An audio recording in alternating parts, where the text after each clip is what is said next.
الرحمن الرحيم اللهم إنا نسألك علما نافعا ورزقا طيبا وعملا متقبلا اللهم انفعنا بما علمتنا وعلمنا بما ينفعنا وزدنا علما آمين يا Allah ya Rabbal Alamin.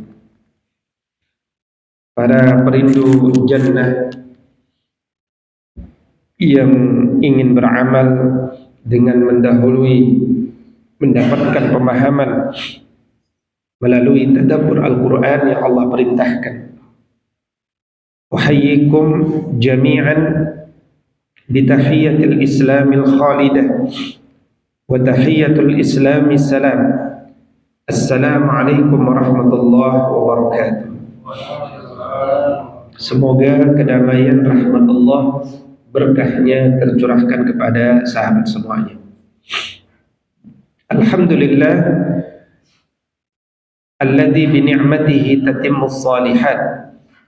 Asyhadu an la ilaha illallah wa asyhadu anna Muhammad Rasulullah. Allahumma fashalli wa sallim wa barik ala sayyidina Muhammad sayyidil mursalin wa ala alihi wa sahbihi ajma'in. Amma ba'du. Kita lanjutkan tadabbur Al-Quranul Karim. Alhamdulillah kita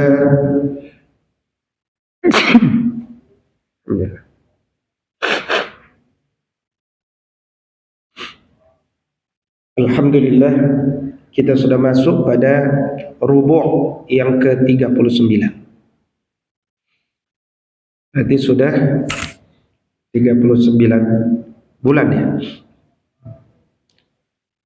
Pada rubu' ke-39 ini tentu saja ada pelajaran-pelajaran yang terus ditambah oleh Allah Subhanahu wa taala kepada kita. Rubu' ke-39 ini berawal dari ayat 114 115. Saya bacakan sedikit. A'udzubillahi minasyaitonir rajim. La khaira, tidak ada mengandung kebaikan sedikit pun, la khaira fi katsirin min najwahum, dari kebanyakan di antara manusia yang saling bisik-bisik, illa, kecuali bisik-bisiknya itu man, seseorang, amara, yang mengajak bisadaqatin, sedekah, au ma'rufin, atau mengajak berbuat baik, au islahin bainan nasi, atau mengajak islah, berbuat kebaikan, perdamaian maksudnya, membuat islah, perbaikan di antara manusia. Wa may yaf'al dzalik, dan siapapun yang melakukan tiga perkara ini, sebagai contoh, dia bisik-bisik mengajak untuk sedekah, bisik-bisik untuk berbuat kebaikan, bisik-bisik untuk mendamaikan manusia, ibtigha'a mardatillah, betul-betul dia mencari ridha Allah, tidak mencari kepentingan, keuntungan pribadi. Fasaufa, maka kelak, nu'tihi, akan kami datangkan kepadanya ajran azimah, pahala yang besar. Ya, pahala yang besar. Wa may yushaqiqir rasul, siapa yang kemudian berlawanan, menentang Rasul, min ba'di, setelah ma tabayyana lahul huda, setelah jelas ya satu jalan hidayah, satu kebenaran di depannya, wa yattabi' ghaira sabilil mu'minin, dia sudah tahu ilmu, dia sudah dapat hakikat kebenaran, tapi dia malah mengikuti jalan yang tidak seharusnya dilangkahi oleh orang-orang beriman, maka nuwallihi ma tawalla, ya, kami biarkan dia tetap berada pada kesesatan itu. Wa nuslihi jahannam, dan kelak kami masukkan dia ke dalam neraka jahanam, wasa'at masira, dan itu adalah seburuk-buruk tempat kembali. Baik, sahabat yang saya cintai, dari sini kita mendapatkan beberapa ilmu, meskipun mungkin baru kulit-kulitnya saja, dari Allah Subhanahu wa taala. Pertama, najwa itu bentuk orang ngomong. Prinsip agama ini, man kana yu'minu billahi wal yawmil akhir falyaqul khair aw liyasmut. Kalau betullah kita beriman kepada Allah dan hari akhir, maka berkatalah yang baik atau diam. Artinya kaum muslimin bukan disuruh banyak diam. Kaum muslimin itu disuruh bicara, tapi bicaranya itu harus bicara yang bermanfaat. Satu, bicara bermanfaat untuk dirinya, ya, zikir, wirid, doa, itu untuk dirinya bermanfaat. Kemudian dia melakukan najwa yang seperti ini, ya. Misalkan ada orang kemalangan, dia bisik-bisik, atau japri, kalau turunannya sekarang japri, najwa itu japri kepada seseorang, yuk kita ngumpul-ngumpul yuk, ya, si fulan lagi kemalangan, atau yuk kita buat skenario yuk supaya mereka yang tadi bertengkar jadi baik kembali, ya. Jadi ada orang di mana seseorang sedang bertengkar dengan teman lainnya, malah dikompori, dipanas-panasi. Nah, ini bahaya tempatnya nanti di neraka. Tapi kalau ada orang bertengkar, yuk kita islahkan yuk, dijapri, buat skenario, buat rekayasa supaya damai. Maka ini adalah salah satu rasa syukur kita. Punya lisan itu adalah mengajak atau menggunakannya untuk sesuatu yang bermanfaat. Maka kalam Ibn Adam, kalimat-kalimat daripada anak keturunan Adam, kulluhu alaihi la lahu ma khala amran bima'rufin aw nahyan an munkar. Ya, semua perkataan anak Adam itu akan memudaratkan dirinya, akan tidak memberikan manfaat baginya. Ya, kecuali apa? Kecuali dia menggunakan kalimat-kalimat lisannya untuk zikir, untuk mengajak pada kebaikan, atau untuk mencegah dari kemungkaran. Nah, itu pesan Nabi SAW. Maka pastikan semua yang keluar dari lisan kita itu ilmu. Ya, kalau bermanfaat itu artinya apa? Satu, nambah pahala. Berarti kalimat kita berpahala. Kalimat kita baik. Dua, nambah pahala, menyatukan, menguatkan, memotivasi, ya, mendoakan, ya, memberikan bimbingan, memberikan arah. Nah, berarti kalimat kita itu bermanfaat. Tapi kalau tidak, hati-hati. Kita akan diminta pertanggungjawaban dari nikmat lisan ini, ya. Nah, kalimat bahwa la khaira fi katsirin min najwahum illa, tidak ada kebaikan dalam kebanyakan bisik-bisik mereka kecuali itu menunjukkan bahwa kita diajak memberikan perhatian pada hal tersebut, bahwa bisik-bisik itu umumnya fitrah manusia, senang berbisik-bisik, ya. Tetapi kecuali ada bisik-bisik yang dibolehkan. Nah, kalimat illa itu kira-kira bisa kita temukan dalam banyak ayat. Misalkan surat An-Naba, yauma yaqumur ruh wal malaikatu saffan la yatakallamuna illa, gitu kan? Illa siapa? Man adina lahur rahmanu wa qala sawaba. Nanti ada hari di mana ruh dikumpulkan Allah bersaf-saf. Kita ini ruh, kita ini diciptakan tapi abadi. Maka kita tidak mengalami kematian sebenarnya, tapi mengalami pergantian ruang. Ya. Nah, kita nanti dibariskan Allah. Dan di antara kita tuh nggak ada yang bisa saling ngomong. Kalau di dunia kita suka bisik-bisik, suka bicara, suka memarahi, suka menghina, macam-macam. Nanti di sana kita nggak bisa ngomong. Illa kecuali yang Allah berikan izin ngomong. Kalau nggak bisa ngomong, dia lisan kita ketutup, karena yang bicara nanti kulit kita dan yang lainnya. Wa qala sawaban, dan siapapun yang Allah izinkan ngomong, dia mau bohong di depan Allah nggak bisa. Wa qala sawaban, dia pasti berkata benar. Ya.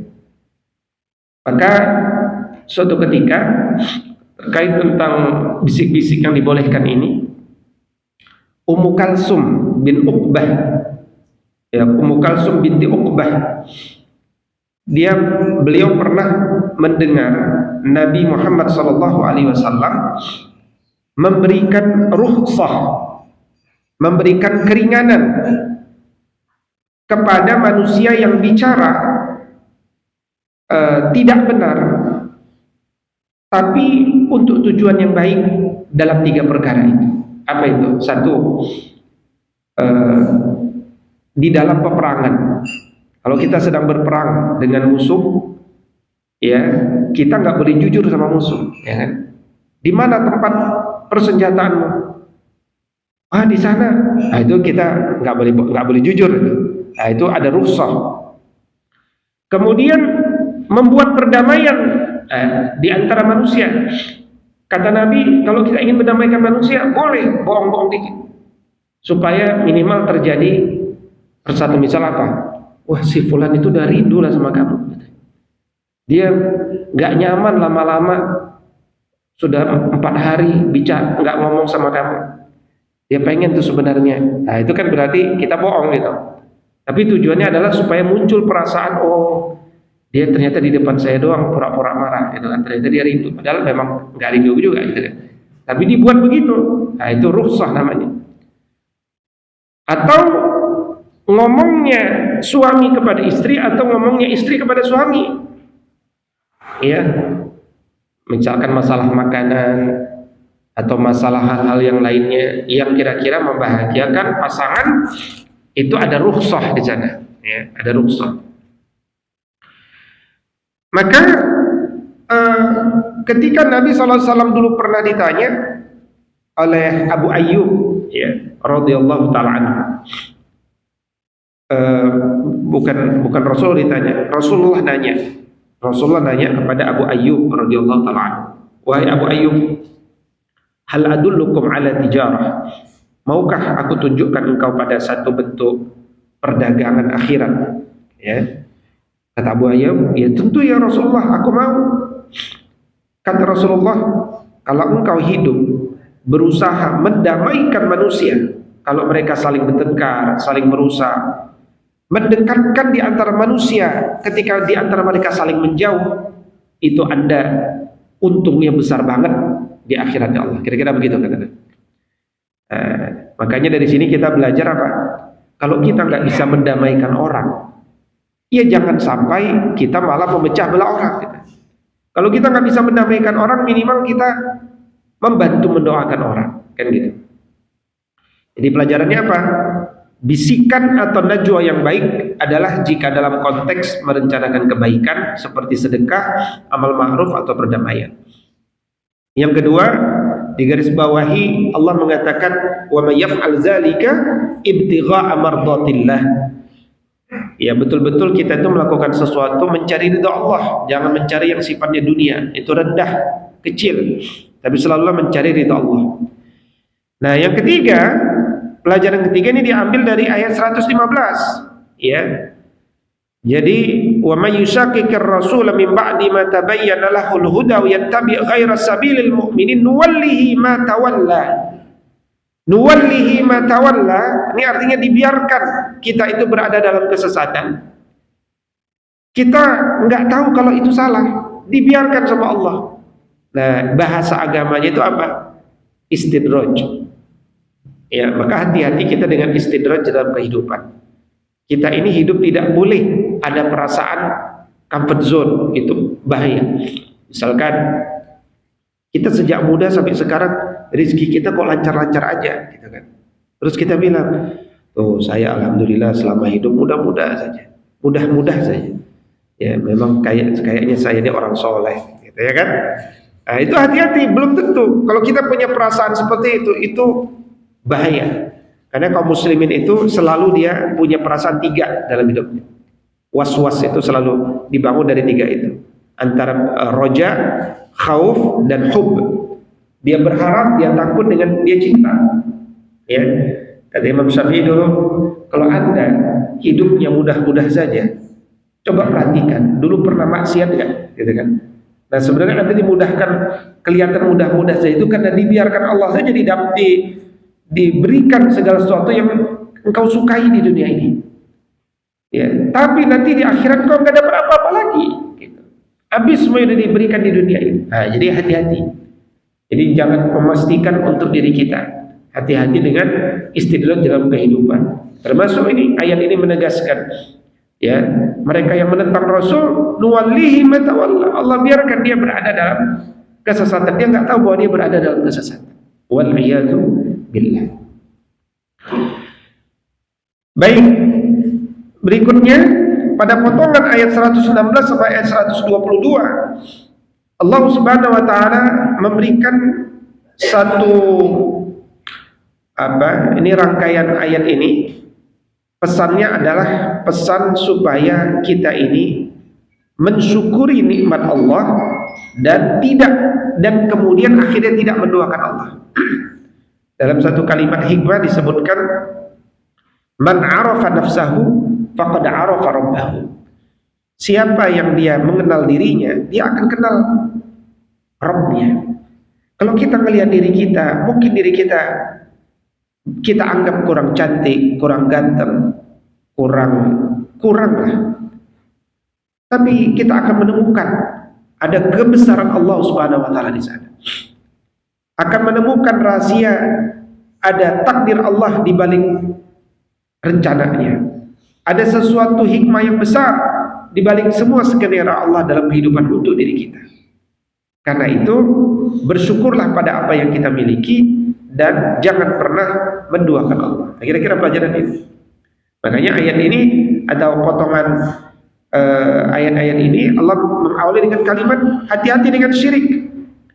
Innallaha la yaghfiru an yushraka bihi wa yaghfiru ma duna dzalika liman yasha. Allah itu tidak akan mengampuni dosa syirik. Karena dulu Luqman misalkan mengajari anaknya, dan kita para ayah ini betul-betul harus memperhatikan masalah kesyirikan. Kita yang harus mengajarkan anak kita. Ya, jangan ustaz. Jadi kita ini ustadznya bagi anak-anak kita. Ya bunayya la tusyrik billah inna syirka la zulmun azim. Itu kata Luqman. Wahai anakku tersayang, ya, jangan ya engkau pernah syirik sama Allah. Sesungguhnya syirik itu kezaliman yang sangat besar. Engkau telah berada dalam kegelapan yang sangat pekat. Ya. Nah, tapi selain ngasih teori, ngasih contoh sama anak-anak. Anak-anak jangan syirik ya, itu abstrak. Ya kan? Jangan syirik ya, abstrak. Apa itu syirik? Gitu kan. Jangan pernah percaya nasib baik, nasib buruk dari garis tangan. Gitu kan? Garis tangan kita ini sebelah kanan 18, sebelah kiri 81. Kan? Ada nggak yang di sini 23, 32? Nggak ada kan? 18, 81. Nah, kalau kita ambil pelajaran, masya Allah, tis'ata wa tis'in min asma'il husna, ya kan? Nah, berarti ada motivasi positif. Tapi kalau kita bilang ini nggak 81 nih, angka 8-nya nggak nyatu, gitu kan? Berarti ini boros orangnya. Jangan pernah megang uang pakai tangan kiri, gitu kan? Ya, jadi jangan ramal tangan intinya. Kamu jangan mau diramal tangannya. Jangan pernah mau diramal tangan meskipun main-main doang awalnya. Manusia itu nggak bisa main-main. Awalnya main-main, tegores dia di sini. Iya benar juga ya. Nah itu tegores itu, hati-hati. Pas kebetulan benar, langsung makin percaya dia. iya bener ya gitu kan. Langsung dia makin percaya. Yang kedua, jangan percaya dengan burung hitam kalau datang. Itu namanya tatoyur, nah, itu bentuk kesyirikan. Ya kan? Ada burung hitam, apa salah burung hitam ya kan? Dia mau datang cari makan, kita bilang, wah ada yang mau mati nih di rumah kita. Gitu kan? Ada tetangga bilang, Ustaz, kemarin anak saya di Hotel Bromius, dia di ITB, mau diwisuda hari Ahad kira-kira gitu ya. Nah dia pun sudah hari Kamis sudah bantu-bantu pindahan, beres-beres kosan. Saking capeknya hari Jumat masuk Bromius, gitu kan? Dirawat di lantai 2. Lantai 2 pintunya kebuka, ada pohon besar sampai ke lantai 2. Lagi dia sedang diinfus, ada burung hitam datang ke pohon itu sampai ke Bromius ya. Ke lantai 2. Kata dia, wah ada burung hitam, saya akan mati kayak di sini ya kan. Terus dia bilang, ya ini pinter logika dia kan. Tapi dia percaya, tapi ada logika, ini nyampur nih kan. Jadi dia bilang, saya ambil jeruk Ustaz, kan ada jeruk kan. Saya lempar ke burung. Pergi engkau, datangnya nanti aja habis hari Ahad. Saya mau datang wisuda dulu ini, gitu kan. Itu hukumnya apa Ustaz itu ya? Gitu. Hukumnya apa ya? Ya hukumnya pertama dia tatayur, yang kedua dia mengubah tatayur, gitu kan. Dia usir burungnya. Gitu. Tapi dia sudah tatayur, ya meyakini itu, gitu kan. Jadi innallaha la yaghfiru ay yushraka bihi wa yaghfiru ma duna dzalika liman yasha. Ya, jadi jangan kasih contoh anak-anak kita. Atau misalkan hari baik, ya hari baik. Ini kadang-kadang orang tuanya yang mengajarkan ya, anaknya mau nikah, ya kan? Aku mau nikah ya hari gini. Oh tunggu dulu, harus cari dulu hari baik. Namamu berapa huruf? 11 huruf. Nama istri berapa huruf? 7 huruf. Wah ini hari baiknya hari Rabu. Nah hari Rabu itu dihitung dari mana? Pasti bukan dari kitab Al-Quran. Dari mana? Hitungan itu ada di dalam kitab Darmo Gandul. Ya, mahasiswa kita terjemahkan itu kitab Darmo Gandul. Ada hitung-hitungannya. Ya, makanya hati-hati membaca kitab. Kalau kita nggak pakai Quran, pasti kita pakai kitab selain Quran. Nah, kesyirikan ini dosa yang besar yang tidak akan terampuni jika di dunia belum sempat taubat. Kalau dosa yang lain masih dibakar oleh Allah Subhanahu wa taala, untuk kemudian Allah mengatakan akhriju minan nar, keluarlah kalian dari api nerakanya Allah itu, dibersihkan. Tapi kalau syirik enggak dibersihkan oleh Allah. Makanya bersihkannya itu di dunia. Kalau kita syirik di dunia, kita bertaubat kepada Allah. Ya. Itu makna innallaha la yaghfiru ay yushraka bihi.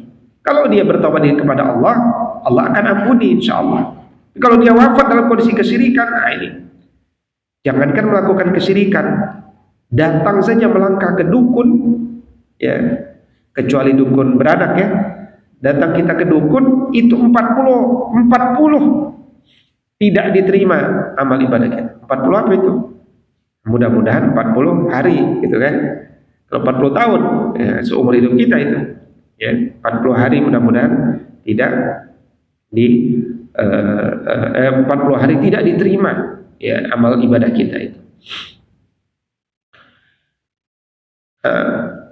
Bahkan orang-orang yang menyembah selain Allah Subhanahu wa taala itu, dia mendapatkan kesesatan yang nyata. Nah, kemudian ayat ini juga mengajarkan kepada kita, walladzina amanu wa 'amilus shalihat sanudkhiluhum jannatin tajri min tahtiha al-anhar khalidina fiha abada. Ayat rangkaian ini ditutup supaya kita kemudian beramal soleh, ya, beriman dan beramal soleh. Itu rumus ya. Itu rumus. Ya. Jadi apa pelajarannya? Tadi kesyirikan itu dosa besar agar dijauhi. Yang kedua, kesyirikan itu biasanya diawali dengan membangun ketergantungan kepada sesuatu. Ya, kalau dalam ayat ini kepada syaitan, kepada berhala. Ya, kadang kita minta bantuan kepada jin. Ketahuilah jin itu belum pernah ada jin yang pamrih bantuin orang. Ya. Jin itu kalau kita minta bantu sama jin, mungkin kita bisa terbang, mungkin kita bisa sholat di atas air, ya mungkin kita bisa pindah-pindah sana sini. Tapi dia nggak gratis. Minimal dia minta akidah kita yang bergantung hanya kepada dia. Itu minimal. Kalau kita berkoalisi dengan jin, gitu ya. Maka jangan pernah meminta bantuan kecuali hanya kepada Allah Subhanahu wa taala. Nah, kemudian di ayat ini juga Allah mengingatkan kepada kita untuk ya memberikan motivasi kepada kita supaya mensyukuri jasad kita. Jangan melakukan perubahan fisik dalam diri kita kecuali memang untuk maslahat, ya. Operasi bibir sumbing gitu ya. Nah, itu boleh karena itu maslahat. Ya, tapi kalau sudah baik kita rubah lagi sana sini, nah itu sesuatu yang tidak diarahkan dalam agama ini. Baik, berikutnya ayat 123 sampai 126 mengajarkan kepada kita beberapa hal, ya. Pertama kita coba baca saja artinya. Laisa bi amaniyukum ya wala amani ahlil kitabi may ya'mal su'an yujza bihi wala yajid lahu min dunillahi waliyan wala nasira. Laisa bi amaniyukum ya bukanlah menurut amani ya angan-angan kalian. Juga bukan wala amani ahli kitab, juga bukan angan-angannya ahli kitab. Nah, artinya begini, kalian itu kalau bicara sesuatu jangan pakai perasaan kalian. Meskipun Anda itu seorang ulama, seorang pendeta gitu, Anda membaca sesuatu itu jangan pakai perasaan kalian. Karena menuntut ilmu itu ada ilmunya, ya. Membaca sesuatu itu ada ilmunya. Ya, jadi perasaan kita dia harus dibimbing dengan ilmu. Ya, dia harus dibimbing dengan ilmu. Berapa banyak orang membaca Al-Quran tapi pakai perasaan. Kemudian dia memutuskan, oh ternyata ayat ini menunjuk kepada diri saya. Saya ini ternyata adalah orang yang punya ciri seperti Nabi yang ada di Quran itu. Itu ada juga orang begitu. Ya. Baca Quran jadi dia inspirasi jadi nabi. Yang terbaru baca Quran di Kudus dia terinspirasi jadi Imam Mahdi, gitu kan? Imam Mahdinya saya. Ya. Jadi hati-hati ketika kita membaca sesuatu itu. Kemudian ayat 124 Allah mengatakan, "Wa may ya'mal minas salihati min zakarin aw unsa wa huwa mu'min." Ya, barang siapa yang dia beramal saleh baik laki-laki maupun perempuan, selama dia beriman, dia mukmin, faulaika yadkhulunal jannah wa la yuzlamuna naqira. Maka dia akan masuk ke surganya Allah dan dia tidak mendapatkan kerugian sedikit pun. Ini artinya apa? Laki-laki sama perempuan setara di hadapan Allah. Inna akramakum indallahi atqakum. Yang membedakan mereka cuman adalah apa? Ketakwaan mereka. Jadi di hadapan Allah laki-laki perempuan sama-sama punya potensi masuk surga yang tingkatnya sama. Ya, tidak ada misalkan perempuan itu kayaknya nggak bisa ke surga paling tinggi, surga Firdaus nggak bisa tuh perempuan, nggak ada dalilnya. Ya, jadi semua orang bisa. Bahkan Nabi mengatakan baik kepada laki-laki maupun kepada perempuan, fa idza sa'altumullahu fasaluhul firdaus. Kalau kalian itu ingin minta surga, karena surga itu ada 100 tingkatan, maka fasaluhu al-firdaus, mintalah kepada Allah itu surga firdaus. Itu dalam konteks kita di hadapan Allah. Tapi kalau di dunia laki-laki dan perempuan tidak setara. Nah, ini ilmu yang harus kita bawahi. Ya, laki-laki dengan perempuan di dunia tidak setara, tapi di hadapan Allah setara. Ya, gimana bisa setara antara laki-laki dengan perempuan di dunia? Ya, misalkan kalau kita paksakan setara, laki-laki dapat kerja shift malam jam 12 sampai jam 8, perempuan juga setara jam 12 sampai jam 8, boleh nggak? Nggak boleh. Ya, di negara barat sekalipun itu nggak bisa sampai seperti itu. Ya, laki-laki perempuan ada mens, nggak boleh cuti, nggak boleh apa. Sama laki-laki kan nggak ada cutinya, gitu kan? Dan seterusnya dan seterusnya. Nah, biologis laki-laki dan perempuan beda. Nah, karena biologisnya beda, maka kalimatnya bukan setara, tapi serasi. Di dunia itu keserasian, harmoni bahasa Inggris. Bukan equality. Gara-gara equality inilah kesetaraan gender istilahnya. Masuklah LGBT. Kami harus setara. Makanya di dunia tidak boleh setara dalam pandangan Islam. Tapi gerakan feminis akan selalu memperjuangkan kesetaraan laki-laki dengan perempuan. Itu sesuatu yang keluar dari fitrah. Ya, jadi di dunia tidak setara, tapi serasi. Selama laki-laki dengan perempuan serasi di dunia, insya Allah dia setara di hadapan Allah. Tapi ketika di dunia mereka memaksakan setara, dia akan mendapatkan balasan di hadapan Allah Subhanahu wa taala. Ya. Kalau suami istri pengen setara, suami kerja, perempuan bilang, "Saya juga mau kerja," gitu kan. Laki-laki dapat 40 juta, saya juga harus dapat 40 juta gitu kan. Nah, anaknya siapa yang ngurus? Udah anak nanti kita sewa aja orang. Nah, begitu akhirnya. Tidak ada keserasian. Maka keserasian itu penting antara laki-laki dengan perempuan. Ya. Nah, maka dari beberapa ayat berikutnya kita mengambil pelajaran apa? Laki dengan perempuan itu setara di hadapan Allah, dan supaya setara di hadapan Allah, maka beramallah kita di dunia mewujudkan keserasian, dan setiap amal di dunia itu akan diterima Allah. Nah, ini masuk pada syurutu qubulil amal, syarat diterimanya amal itu yaitu dengan penuh keikhlasan.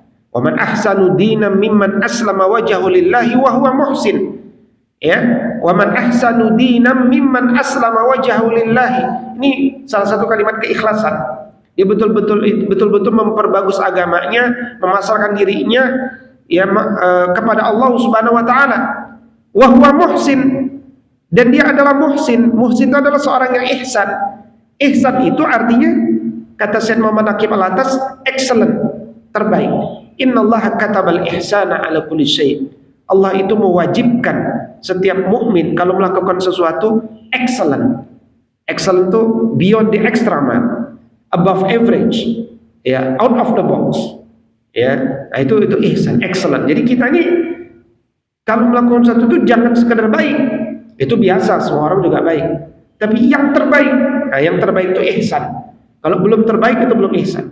Maka capaian karir kita itu dalam agama kan iman, Islam, ihsan, gitu. Itu karirnya. Banyak orang iman nggak selesai, Islam nggak sempurna. Ini ihsan makin jauh. Ya, jadi iman, Islam, ihsan. Ya, dan bentuk keihsanan itu adalah dengan wattaba'a millata Ibrahim hanifa wattakhazallahu Ibrahim khalila. Di antara bentuk keihsanan itu adalah kita istiqomah di dalam milahnya Nabi Ibrahim, karena Ibrahim itu adalah kekasihnya Allah Subhanahu wa taala. Ya. Dan tentu saja bingkai seluruh rangkaian ayat yang selain ini adalah ilmu itu datang dari Allah, bukan berdasarkan perasaan atau hawa nafsu. Maka diawali dengan jangan sampai kita amani tadi, yaitu angan-angan, jangan berangan-angan dalam masalah ilmu, dan ditutup dengan penegasan bahwa segala sesuatu ini adalah milik Allah. Walillahi ma fis samawati wa ma fil ard wa kana Allahu bikulli syai'in muhita. Dia meliputi segala sesuatu Allah. Baik. Berikutnya ayat 127 berbicara tentang masalah keluarga pernikahan. Begitupun ayat 128, 129, 130 ini bicara tentang pernikahan.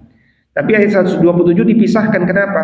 Karena dia bicara tentang hukum menikahi anak yatim. Ya.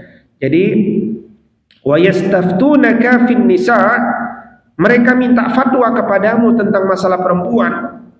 Qulillahi yuftikum fihinna. Katakan wahai Muhammad, Allah rujuklah fatwa Allah, karena Allah lah yang memfatwakan kepada mereka tentang tentang apa yang mereka tanyakan. Wa ma yutla alaikum fil kitabi fi yataman nisa, dan apa yang dibacakan kepada kalian di dalam Alkitab di sini adalah Al-Qur'an, tentang fi yataman nisa, tentang wanita yang yatim, ya, lallati la tu'tunahunna, yang kalian tidak memberikan kepada mereka apa yang ma kutiba lahunna, apa yang telah ditetapkan atas mereka, wa targhabuna an tankihuhunna almustad'afin, ya, sedangkan kalian itu ingin menikahi mereka, ya, dan menikahi orang-orang yang, ya, mustad'afina minal wildan, yang masih lemah dari kalangan yang masih berumur anak-anak. Wa antaqumu lil yatama, dan kemudian supaya kalian itu bisa mengurus anak-anak yatim bil qist, dengan adil. Wa ma taf'alu min khair, dan apapun yang kalian lakukan dari kebaikan itu, fa innallaha kana bihi alima, Allah adalah Maha mengetahui. Jadi ayat ini turun terkait tentang fenomena yang terjadi dan mungkin akan terjadi baik di masa Nabi maupun yang akan datang, yaitu ada seseorang mengurus anak yatim. Mengurus anak yatim. Anak yatim itu ada dua. Ada anak yatim itu nggak harus miskin, ya. Anak yatim itu bisa miskin, bisa kaya, ya. Bisa, kita tuh anak sosial, anak itu tuh pasti miskin, gitu kan. Anak itu ada miskin, ada yang kaya. Nah, agama ini mendorong untuk membesarkan anak yatim yang dia nggak punya siapa-siapa, yang kalau nggak kita lindungi, kita jaga, mungkin akan dijaga oleh orang-orang yang punya niat buruk dengan harta yang dimiliki, gitu kira-kira. Nah, maka dibesarkanlah anak itu. Tambah besar akhirnya dia ingin menikahi. Nah, apa motif menikahi anak yatim ini? Ada yang menikahi anak yatim itu motifnya karena ingin dapat hartanya. Nah, ayat ini bicara tentang motif ini. Jadi bagaimana agama ini melarang menikahi wanita yatim karena sebab hartanya, ya,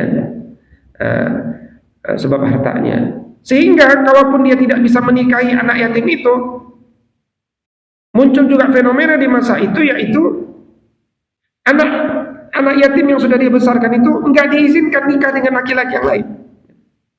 Dia enggak diizinkan mungkin sama istri yang menikahi wanita itu juga enggak diizinkan untuk dinikahi oleh laki-laki yang lain. Itu namanya mempersulit hidup perempuan itu. Maka agama ini juga mengajarkan di ayat ini, besarkanlah anak yatim, itu sebuah kebaikan, dan permudah hidupnya. Jangan gara-gara engkau besarkan anak yatim engkau persulit lagi hidupnya, gitu kan. Nah, ini bab fikih tentang membesarkan anak yatim. Nah, berikutnya ayat 128, 129 dan 130 ini bicara juga tentang pernikahan, ya, tentang pernikahan. Tapi di sini mengandung dua pelajaran, ya. Ayat 128, 129, 130 ada pelajaran keluarga yang kita bisa ambil, ya, sedikit pelajarannya, yaitu satu, ya, singkatnya nih, ya, kalau seorang laki-laki memiliki lebih dari satu istri, ya, ini saya kira nggak ada ya di sini, ya, nggak ada ya, Pak Rama nggak, ya, Pak Robi belum, nggak ada ya. Nah, jadi kalau kita itu memiliki dua istri, ayat ini menjelaskan hati-hati jangan pernah cenderung kepada salah satu istri. Itu bahayanya besar di nerakanya Allah, ya, bahaya besar. Jadi orang menikah dua kali itu, ya, itu sesuatu yang beresiko, ya, resiko. Kalau dia cenderung kepada seseorang, nanti dia datang di hari kiamat itu, cirinya kata Nabi, dia datang badannya miring, ya. Kalau dia punya dua istri, ya kan, ternyata dia condong pada yang satu dan yang lain, itu jalan nanti dia miring. Nah, kalau nanti antum lihat ada orang jalan miring-miring, nah, itu berarti dia nggak adil sama istrinya, gitu. Itu kata Nabi SAW, ya. Jadi Nabi SAW mengatakan bahwa siapapun yang punya dua orang istri, dia cenderung pada salah satunya, maka pundaknya akan miring gitu ya. Nah, maka ayat ini memberikan bimbingan, dorongan kepada pria, mikir-mikir lagi. Kalau engkau tidak bisa berlaku adil kepada istri yang dipimpin, jangan lakukan. Kadang-kadang orang menikah lagi, hidupnya jadi nggak damai. Kenapa? Ya ngurusin pertengkaran. Akhirnya subuh di masjid pun udah nggak sempat. Kenapa nggak subuh di masjid? Iya, saya lagi melakukan islah. Ya, nah itu berarti pernikahan itu tidak kan. Jadi ada yang bilang, Ustadz kan nikah pertama itu setengah agama, nikah kedua berarti sempurna agama gitu kan? Ya itu kan kata dia. Tapi ada juga orang menikah pertama setengah agama, menikah kedua hilang agama karena sibuk ya ngurusin sini, menuntut ilmu nggak sempat dan seterusnya.